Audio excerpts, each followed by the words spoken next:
Adeline Dieudonné a pris la plume voici une dizaine d'années, poussée par un certain Thomas Gunzig. Elle est aujourd'hui une des écrivaines belges contemporaines les plus lues. Son premier roman, La vraie vie, a obtenu de nombreux prix et son dernier ouvrage, Dans la jungle, est salué par la critique comme par le public.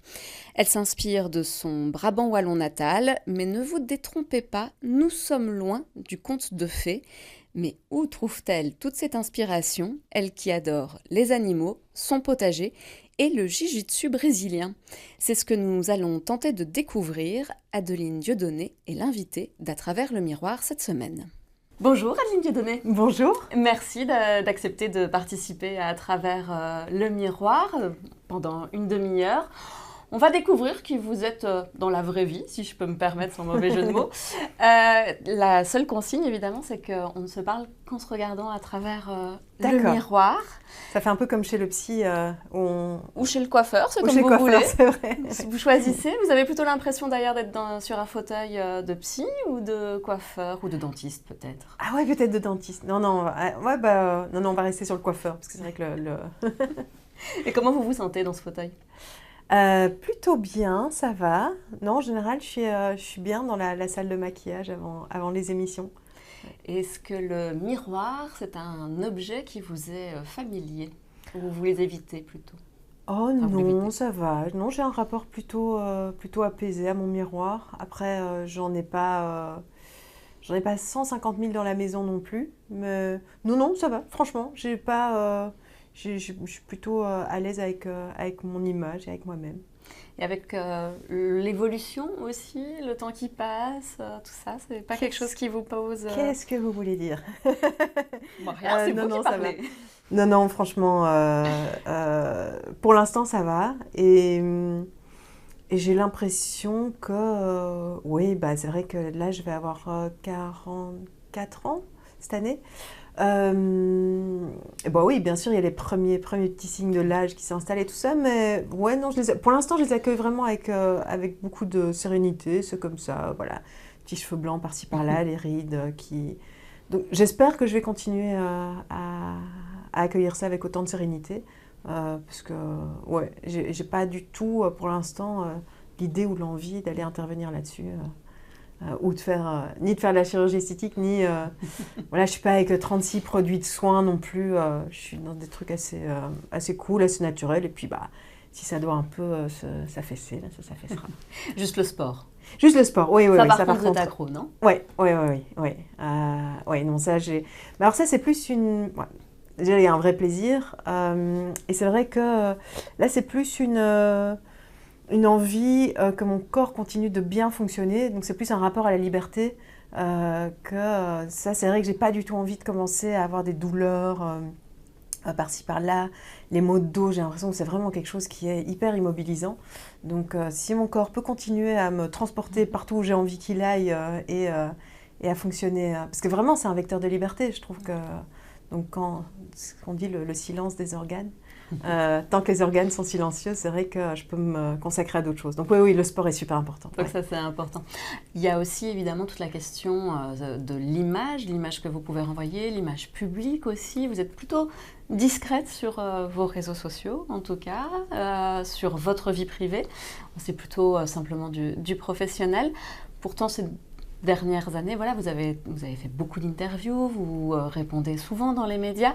Comment vous gérez ces deux parties-là ? Oh, ça me paraît pas difficile du tout, dans le sens où déjà les journalistes posent rarement des questions très très intimes, donc j'ai pas l'impression de devoir protéger quoi que ce soit ou qu'on essaye de rentrer dans un cercle qui m'est inconfortable. Et puis c'est vrai que sur les réseaux sociaux, en fait c'est même pas une histoire de protéger mon intimité, c'est plus que j'ai l'impression que c'est pas très intéressant et ce qui intéresse les gens a priori c'est mon travail, c'est ce que j'écris, c'est communiquer sur les rencontres en librairie que je peux avoir, mais savoir ce que je mange, où j'habite, c'est peut-être moins intéressant. Vous ne sentez pas l'âme d'une influenceuse à un moment donné, quoi. Non. Non, et puis c'est vrai que, par contre, je protège, c'est vrai que j'ai des enfants, donc ça oui, évidemment, je les protège. Et puis c'est vrai que je me protège moi aussi, dans le sens où ben, on le voit, hein, j'ai des exemples autour de moi de femmes qui ont une existence publique et qui subissent du harcèlement. J'ai vraiment pas du tout envie d'en faire partie. Donc, et je me dis que potentiellement ça pourrait arriver et que si un jour ça arrive, ben, je serais contente d'avoir donné le moins possible d'informations aussi susceptibles d'être utilisées contre moi. Donc c'est un peu une forme de carapace quand même, de protection par rapport à la violence des réseaux. Oui, oui, bien sûr. Oui, Oui, oui, ça c'est évident. Oui, oui. Non, j'ai vraiment peur quand je vois les récits de celles qui sont concernées. Ça me terrifie. J'ai pas envie de dire, je sais pas comment elles font pour tenir, parce que bah, je sais très bien qu'une fois qu'on y est, on n'a pas le choix et il faut bien, mais je sais que ouais, si je peux éviter de passer par là. Ouais. Alors on va revenir à une époque où il n'y avait pas de réseaux sociaux, hein, l'époque où nous sommes nés. Ouais. Donc vous grandissez dans le Brabant wallon. Hein, votre maman, à l'époque, elle tient des magasins, elle travaille beaucoup. Votre papa, lui, il est pilote de course automobile. Ça se passe comment votre enfance, hein? Mais très bien. C'est vrai que mon papa, il est plus loin parce qu'il il voyage beaucoup avec son travail. Mes parents sont divorcés, donc mais mes parents sont toujours super bien entendus. Ça, c'est vraiment un cadeau immense. Enfin, c'est un privilège immense qu'on a eu, mes frères et sœurs et moi, c'est de grandir dans un climat vraiment apaisé avec un père et une mère qui, tous séparés soient-ils, ont vraiment une relation. Encore aujourd'hui, voilà, c'est régulièrement, on mange tous ensemble. Ils s'appellent même eux deux pour se donner des nouvelles. Enfin, vraiment, ils sont amis. Ils sont vraiment amis profondément. Donc ça, c'est quand même un vecteur de stabilité. On a toujours senti qu'au-dessus de nous, il y avait une vraie cohésion. Il y avait déjà beaucoup d'amour, même si c'était plus l'amour amoureux. Et aussi une cohésion, ce qui est super rassurant. J'ai grandi à la campagne, au milieu des animaux, donc ça a été aussi extraordinaire. Non, je pense vraiment que j'ai eu une enfance ultra privilégiée, et non seulement à la campagne, mais aussi dans un environnement super confortable. Alors, puisque vous parlez d'animaux, je pense que sur la table, il doit y avoir en tout cas quelque chose qui vous fait penser à une de vos passions. Oui, c'est rigolo parce que je l'ai vu et je me suis dit, mais ils brossent les cheveux des invités avec des brosses pour les chevaux. Donc, ouais, ça effectivement, c'est exactement, c'est rigolo parce qu'elles n'ont pas changé. Ou alors vous en avez ressorti une vieille. C'est une vieille. Ah, oui. c'est une vieille. C'est une vieille. Je pense qu'elle a dû être achetée à peu près dans les années 90, par là, oui. Ouais. Mais oui, les chevaux, c'était une passion de ma mère et qu'elle nous a transmise. Il y a toujours eu du coup des chevaux à la maison. On avait Vous aviez un poney. Ce luxe immense. J'avais un poney. Et oui, c'était ma meilleure amie évidemment. Je passais ma vie près d'elle et en plus on a eu une liberté énorme, c'est que on pouvait faire à peu près ce qu'on voulait. Enfin, j'ai commencé à aller me promener toute seule dans les bois alentours et tout à partir de 12 ans. Vraiment, c'était assez idyllique. Donc oui, donc les animaux, ça compte effectivement beaucoup dans votre vie. Vous êtes entouré, vous avez dit, un poney, chien, et puis il y a même des animaux un peu plus étranges aussi. Le marsupilami. Voilà. Et avec votre chat. Et mon chat. Il paraît que ce marsupilami vous a aidé à lire pas mal. Oui, c'est vrai que ça faisait partie de, ça faisait partie de mes premières lectures. J'ai lu, avant de lire des romans, pas mal de BD les Franquins en faisaient partie évidemment. Ouais. Et que même parfois vous vous mettiez en boule dans cette peluche pour lire d'autres choses, peut-être un livre qui est sur la table. Ça je m'en rappelais même pas. Vous demanderez à votre maman alors. C'est ça. D'accord, je me mettais en boule c'est très possible, c'est très dans possible. Les bras. Dans les bras de mon marsupilami. Oui. Ouais. Mais c'est vrai que j'avais reçu ce grand marsupilami et qui avait une taille en fait, ma taille, je pouvais vraiment me blottir dans ses bras. Donc, c'était mon premier mec, en fait. Ah, c'est ça. Ouais, je crois. Et oui, alors, La La Comtesse de Ségur, alors. Les Mémoires d'un âne, même spécifiquement, parce que c'est le premier roman que j'ai lu. Je devais avoir 8 ans, quelque chose comme ça, et je ne sais plus qui, à l'école, nous avait emmenés à la bibliothèque. Est-ce qu'on m'a mis ce livre dans les mains, ou est-ce que c'est moi qui l'ai pêché comme ça? Mais c'est le premier roman que j'ai lu, donc premier... et tout de suite, j'ai vraiment ressenti cet immense vertige d'être plongée dans une histoire, de découvrir un monde. C'est quand même, voilà, j'adorais déjà lire avec la BD, mais là, de voir qu'en fait, j'étais capable de créer les images moi-même, enfin, avec l'aide évidemment de l'autrice, mais que tout ça se passait dans ma tête, et j'ai adoré Les Mémoires d'un âne, et puis après, j'ai continué toute La Comtesse de Ségur, j'ai lu... Qu'est-ce qui vous plaît autant dans son écriture à elle, ou dans les histoires qu'elle peut raconter? Ben, je ne sais pas si j'aimais tant que ça La Comtesse de Ségur spécifiquement, c'est juste que comme c'est chez elle que j'avais eu ce premier frisson, ben, en fait ça m'a paru naturel de continuer avec elle. Mais je crois que, oui, le fait aussi d'être immergé dans un monde qui n'a rien à voir avec le mien. On est au 19e siècle, on est alors aussi dans un milieu bourgeois, ça c'est sûr que c'est le gros point commun.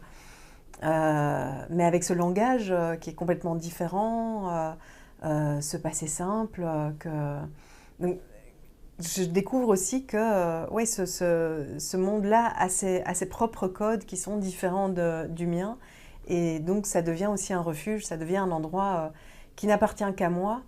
Parce qu'en plus, dans la famille, j'étais la seule, mes frères et sœurs lisaient pas tant que ça, en tout cas, lisaient pas La Comtesse de Ségur, et donc c'était aussi mon univers particulier. D'ailleurs, ils se foutaient de moi parce que je me mettais à parler au passé simple, où j'utilisais des expressions évidemment que j'avais apprises, comme ah, elle est bien bonne, pour dire de quelqu'un qu'elle est gentille. Elle est gentille. Et donc, ce qui me valait évidemment les moqueries de mes frères et sœurs. Ouais. Est-ce que c'était facile de trouver sa place dans cette fratrie? Vous êtes la deuxième, d'abord 3 enfants et puis ensuite un quatrième qui arrive un petit peu plus tard dans la famille. C'était facile? Ouais, non, il y a un truc... moi, je suis la deuxième. Alors, il y a 2 aspects. C'est que je sais que j'étais une déception parce que j'étais une fille, parce que ma mère voulait vraiment un garçon. Et je lui en veux pas, hein. Je sais que, voilà, on vit dans un monde patriarcal et que donc un garçon a plus de valeur qu'une fille. Mais donc, ouais, je sais que en étant la deuxième fille de la famille, il y a vraiment dû y avoir un truc chez ma mère de dire... alors qu'elle voulait vraiment un fils. Donc mon petit frère a été vraiment très, très, très bien accueilli. Je ne dis pas que je l'ai pas été, hein. Évidemment je l'ai été, mais... Et puis, moi j'étais l'enfant sage. Ma sœur était plus...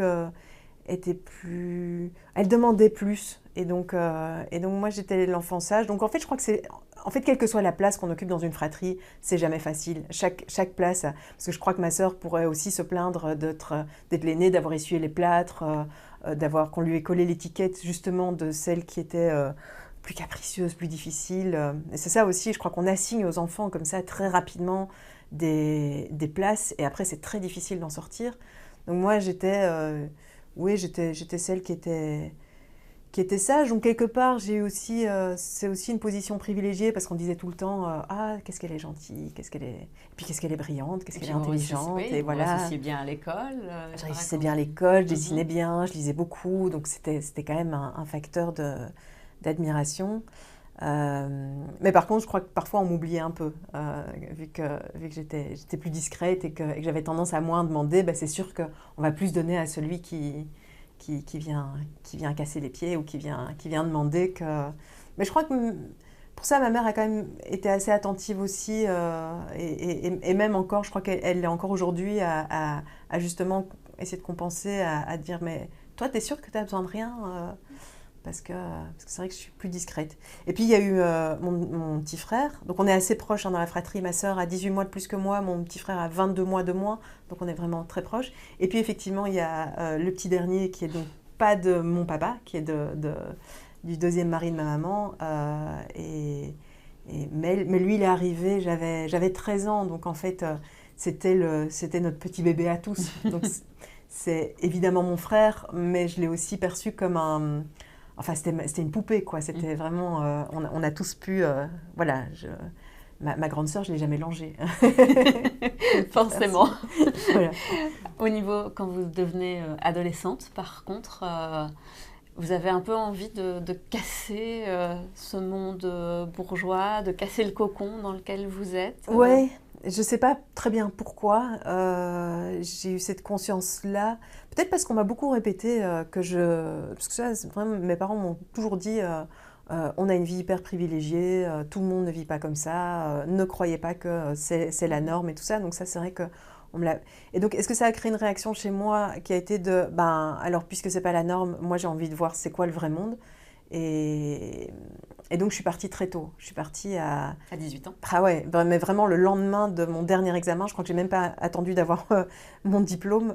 J'ai mis mon matelas sur le toit de ma voiture et j'ai emménagé à Bruxelles avec mon amoureux de l'époque. Et voilà, qui était en rupture complète avec ma famille. Il venait pas du tout de ce milieu-là. Il était hyper de gauche. Vraiment... Et donc c'était une façon pour moi aussi de m'affranchir et de vivre autre chose.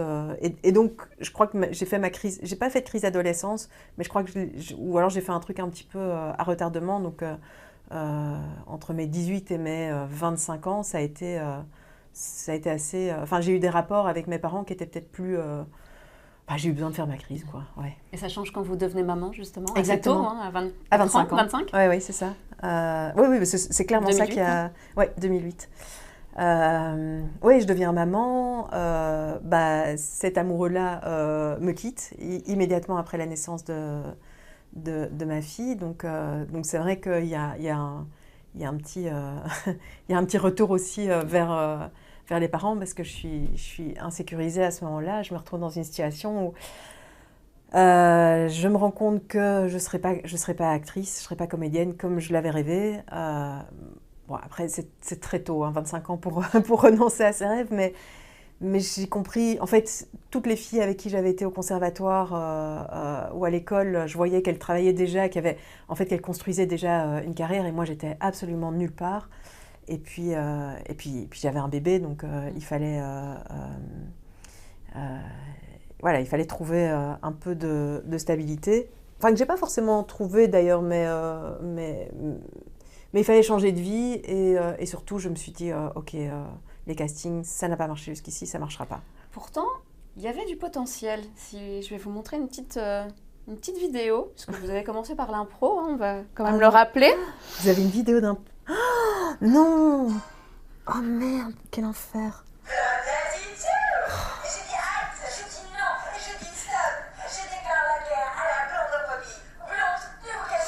Quel enfer. Nous voulions témoigner notre soutien à Virginie Spencer, qui est formidable. Et nous voulions lui dire que nous sommes solidaires, car elle est la seule blanche sur le plateau. Virginie, on t'aime! Et tu es la seule à incarner la blood attitude! Ça vous fait quoi de voir ça? Je sais qu'il vous a balancé ça et elle va me le payer très très cher. Moi, je ne fais pas la prévente, hein, donc... je sais. Non, mais c'est drôle. Mais faut pas avoir d'ennemis. Vous n'avez pas besoin d'ennemis, hein, c'est bon. Vous Non, avez votre meilleur ami, ça suffit. Exactement, exactement. Mais donc, c'est elle qui est sur les images. Donc, elle balance, mais elle s'auto-balance au passage. Ah oui, c'était un truc qu'on avait fait pour les RTBF parce qu'on voulait absolument... on voulait absolument faire des trucs et donc on s'est dit on va faire des petites vidéos rigolotes qui étaient vraiment pathétiques. Et donc on avait fait ça à la maison avec une vieille caméra DV et on était toute une bande en fait qui venait du conservatoire et de l'impro et on avait fait... Ouais, parce que là, vous avez un extrait, mais en fait, il y a toute une vidéo. J'en ai d'autres, mais j'ai dû choisir. Ah ouais, c'est ça, il y en a une où j'imite Laurence Bibot. Donc, non, c'est drôle, mais c'est vraiment des tentatives hyper maladroites. Mais en même temps, c'est rigolo de nous voir. Et c'est vrai qu'on est toujours... c'est Géraldine, c'est ma meilleure amie. On est toujours 20 ans plus... Là, c'est vraiment...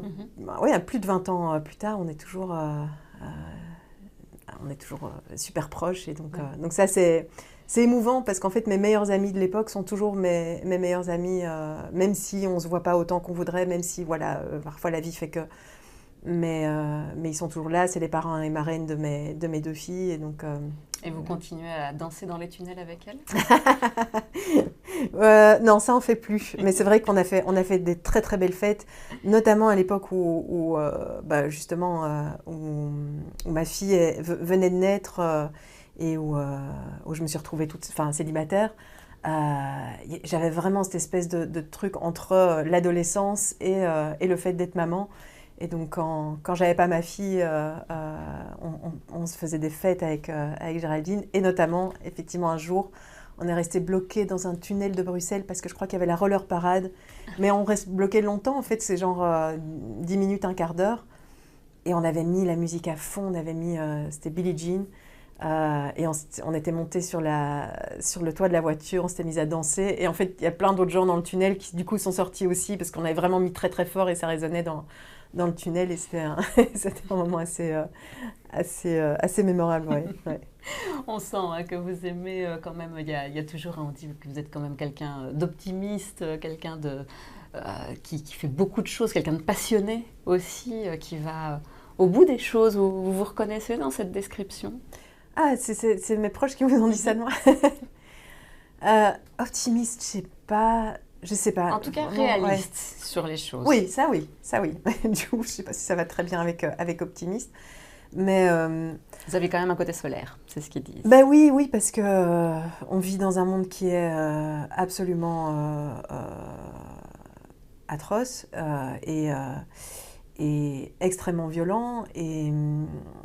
Et c'est vrai que moi, je suis partagée entre le fait de vouloir à la fois me battre contre ça, faire ce que je peux, et en même temps être bien consciente que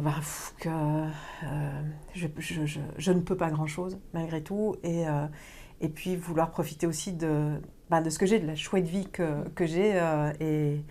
Et donc, ouais, il y a vraiment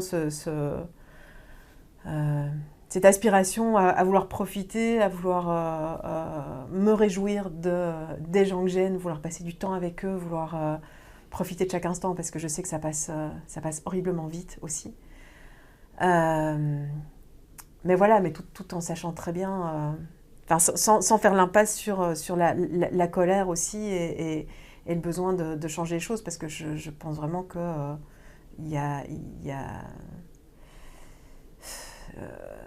individuellement on peut pas grand chose, donc il va falloir il faut continuer de lutter. Enfin voilà, c'est ça. Et secouer un petit peu les choses. Ouais. Vous avez eu, vous l'avez dit, hein, donc à 25 ans, vous vous dites, comédienne, c'est pas pour moi. Vous passez par des boulots un peu plus classiques, architecte d'intérieur notamment. Vous continuez plutôt dans des métiers comme ça. Et puis finalement, il y a une dizaine d'années, vous vous mettez réellement à l'écriture. Alors il y a une bouteille, on ne va pas la boire, mais en tout cas, vous voyez le titre, Amarula. Vous gagnez donc votre première nouvelle, en tout cas la nouvelle qui gagne le prix de la Fédération Wallonie-Bruxelles. Ça a été un déclic pour vous, ça aussi, d'être reconnu? Bien sûr, oui. Et au moment où je gagne ce prix, j'étais en train d'écrire La vraie vie, et c'est vrai que ça a été un vrai encouragement. Parce que, évidemment, quand on écrit, et a fortiori son premier roman, on passe par plein de moments de doute, on ne sait pas si on va y arriver, on ne sait pas si ça en vaut la peine, on se dit, est-ce qu'à l'arrivée, il y aura des gens pour le lire. Et c'est vrai qu'un prix comme ça encourage vachement, parce que c'est quand même des gens, des professionnels du métier qui ont dû choisir entre, je crois qu'il y avait 300 nouvelles, donc c'est vraiment beaucoup, et qui ont choisi la mienne. Donc je me dis, ok, c'est que peut-être que dans cette grande bagarre qui est celle de trouver un éditeur, et de tous ces manuscrits, cette grande compétition en fait des manuscrits qui arrivent chez l'éditeur, en fait peut-être que j'ai mes chances, puisque là, alors voilà, le rapport à la compétition dans l'art, enfin c'est un truc que je trouve un petit peu compliqué, mais ça fonctionne comme ça, et c'est vrai que se dire j'ai gagné cette compétition-là, je peux en gagner d'autres, ça encourage, ouais. Et puis vous avez un coach, alors si je puis dire aussi, Ouais. à ce moment-là, qui est Thomas Gunzig, qui vous pousse Ouais, à écrire. Sans lui, vous pensez que vous n'y seriez pas allé? Avec 100% de certitude. Et lui, il est 100% certain du contraire, Mhm.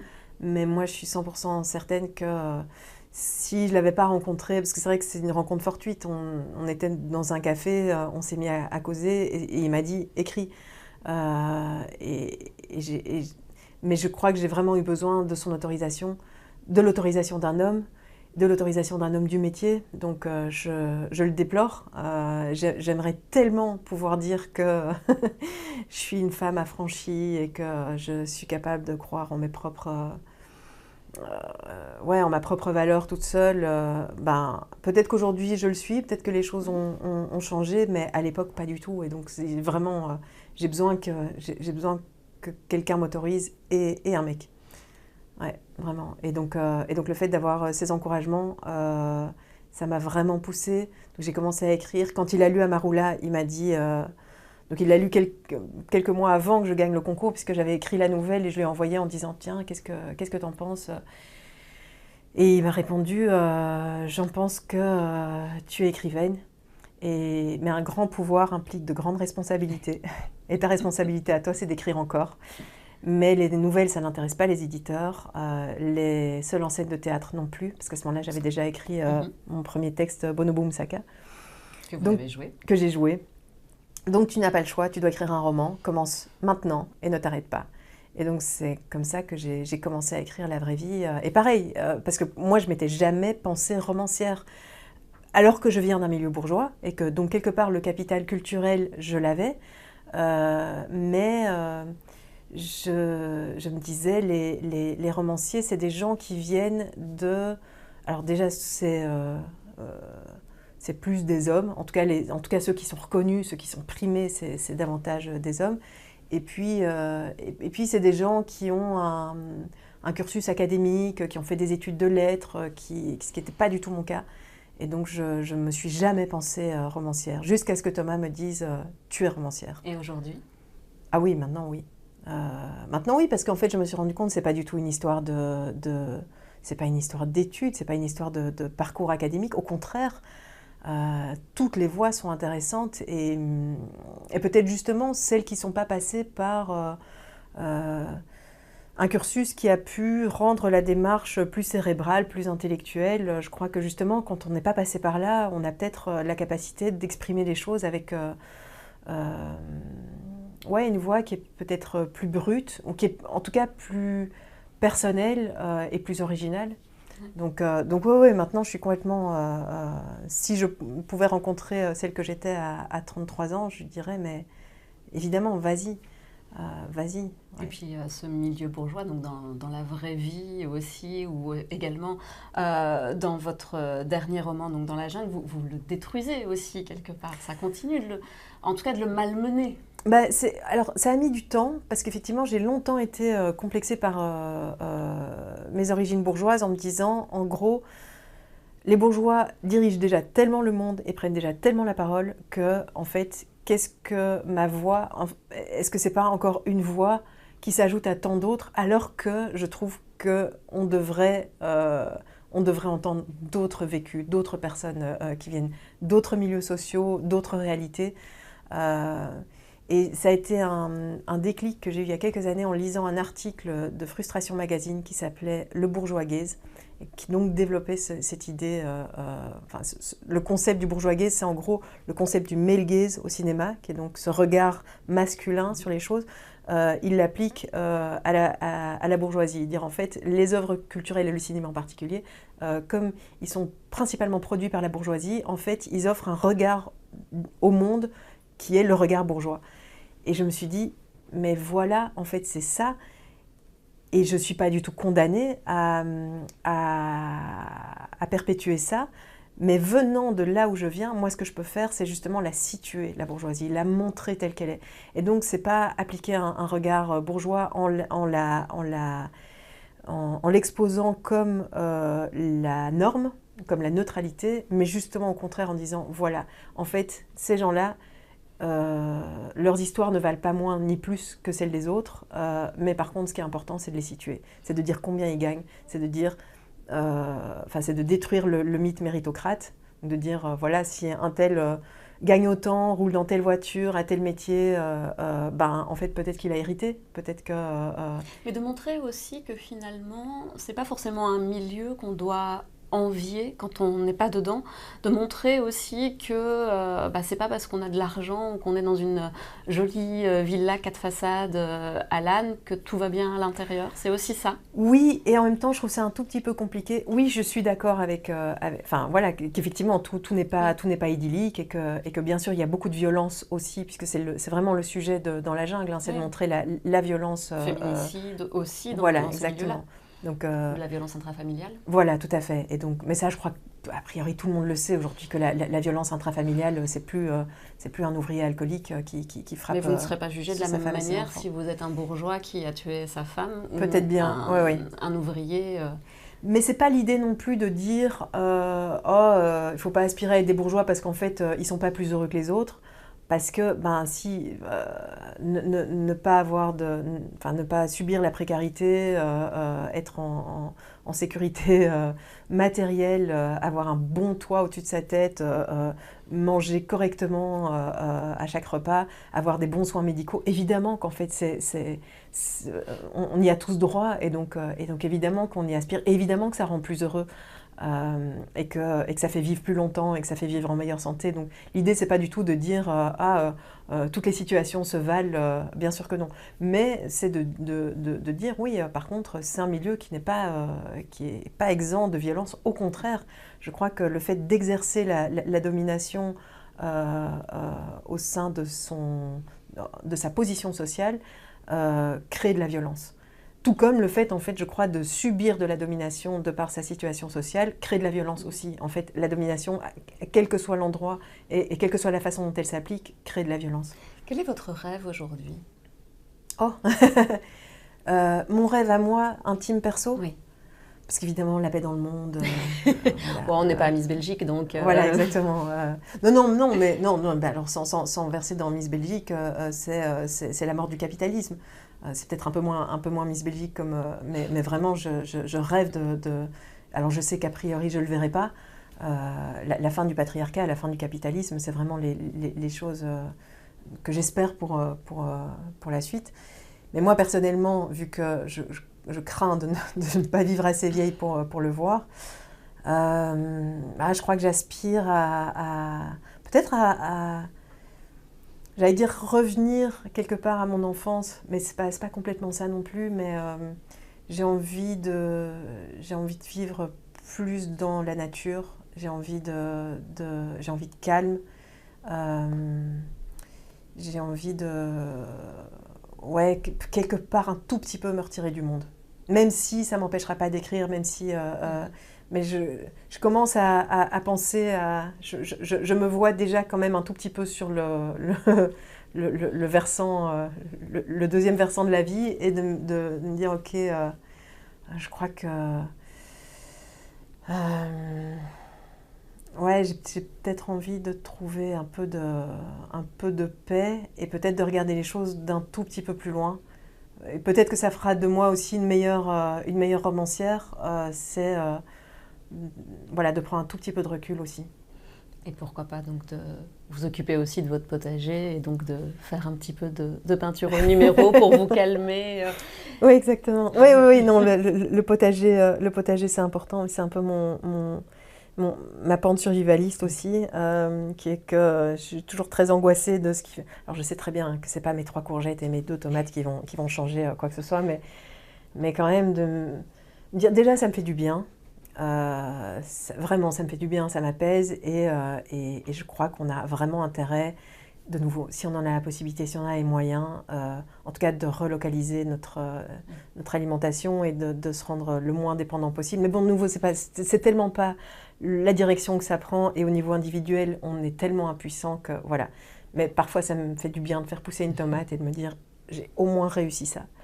Et oui, et alors des trucs, effectivement, des loisirs de vieille, hein, comme la peinture au numéro, comme je suis de plus en plus, ça me fait très peur à acheter des carnets de jeux. Alors, je sais pas Des encore. sudoku, il paraît. Ah, pas des sudoku, non. Alors, Ah. alors là, c'est une grave erreur et je voudrais bien savoir qui l'a commise parce que non, moi je fais pas des sudoku, je fais des logimages et ça n'a rien à voir.